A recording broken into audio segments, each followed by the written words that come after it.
International policy theories and types of conflict. Realist. The realist theory sees the state as the most important and only source of power, with the main concern of protecting themselves. The world is evil by nature. This theory includes a huge security dilemma. There is no balance of power. Idealist. Idealism believes in goodwill and international cooperation. Free trade and collective security is possible. Organizations, individuals, and NGOs are the main actors of the world. Political conflict is a type of conflict in which those involved have different ideologies and look for power and their political ideologies to govern. This conflict can be considered political because it started as an anti-government protest which escalated to a full-scale civil war. This caused 7 million people to be displaced and more than 11 million forced to flee their homes. Territorial conflict is when the opposing involved parts want a specific territory for their own, for historic circumstances, to exploit it or get more power from it. A religious conflict is one in which opposite sides fight because of their religious ideologies. This territorial conflict has affected both countries.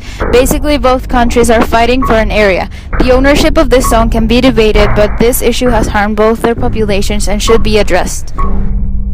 An ethnic conflict is one in which the opposing forces are from different ethnic groups and fight for its culture with sense of loyalty and devotion to it. The Kurds are an ethnic group in the Middle East, specifically in Turkey, Syria, Iran, and Iraq. They are involved in a lot of violent conflicts with these countries because they are trying to get their own territory and they are being rejected by them.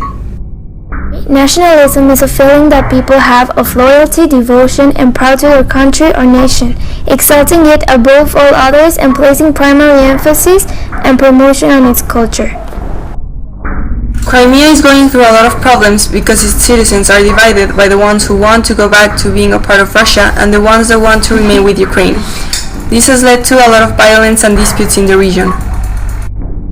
An economic conflict is a type of problem in which the parties look for the biggest economic gain, resources, and growth opportunities.